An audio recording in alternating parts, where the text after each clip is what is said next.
Olha, eu juro, e vou até juntar as mãos, eu juro que hoje eu queria falar de uma pessoa muito relevante, de alguém que realmente faz a diferença no mundo.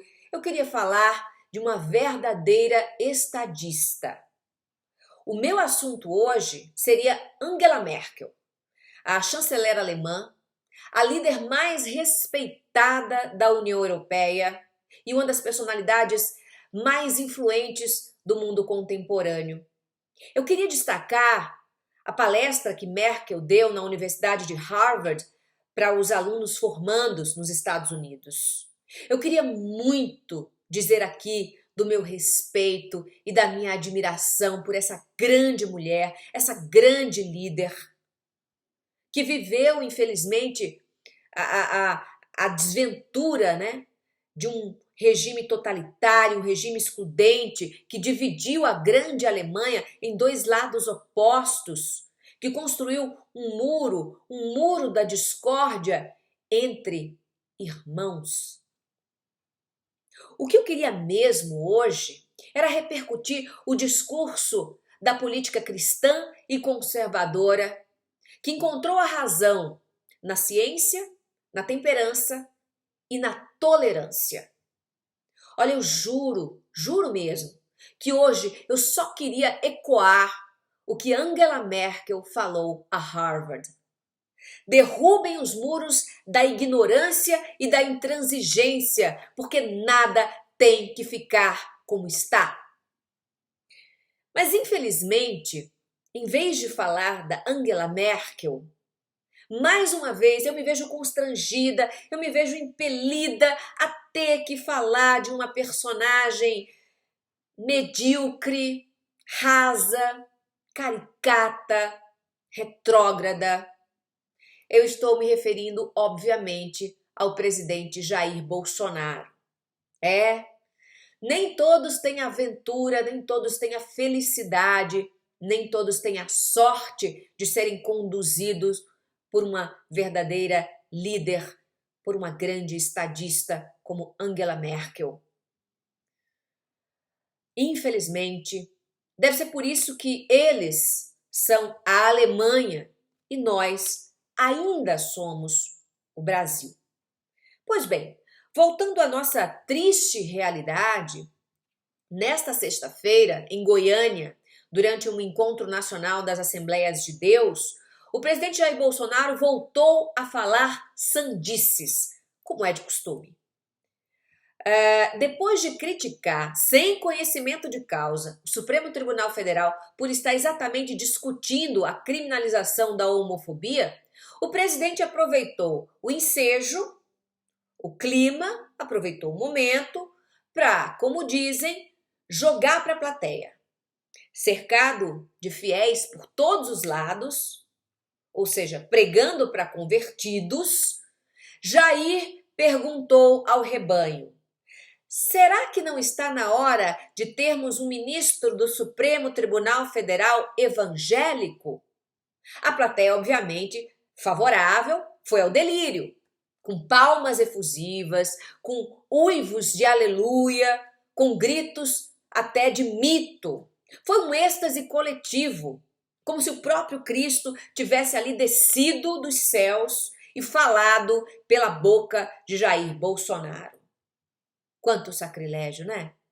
Pelo amor de Deus, alguém precisa lembrar ao presidente da República que o Estado brasileiro é laico. Pelo amor de Deus. E o que isso significa? Significa que o Estado, ele nem é religioso, nem é laicista. Eu explico. Um Estado laico, ele não sofre influência de nenhuma religião em particular. Portanto, ele é um Estado secular. É diferente do Estado laicista, que é, por natureza, um Estado antirreligioso, ou seja, um Estado que milita contra a liberdade de crença, contra a religião dos seus cidadãos. Então, a nossa Constituição ela é muito clara nesse sentido. E apesar de garantir uma ampla liberdade de culto, de todos os cultos, A Carta Magna, ela não favorece uma religião ou uma crença em detrimento da outra.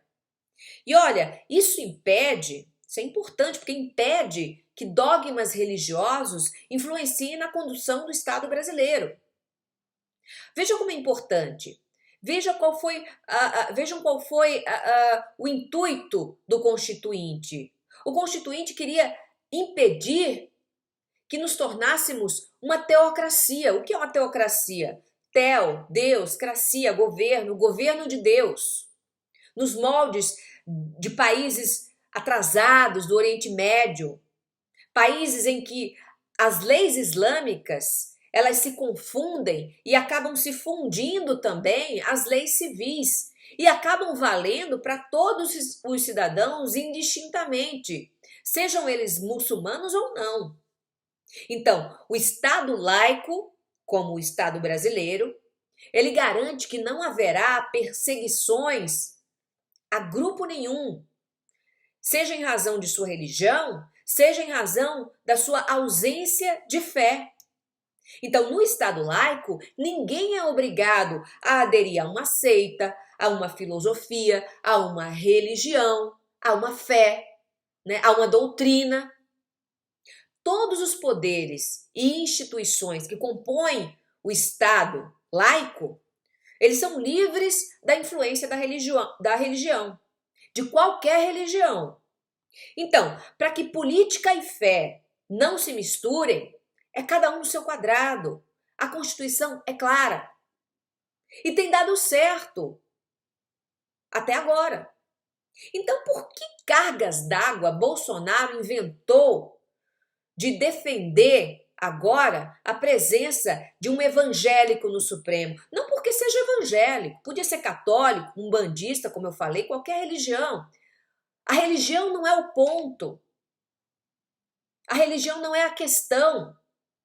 A questão é que os requisitos para se admitir um ministro do Supremo Tribunal Federal são apenas 5.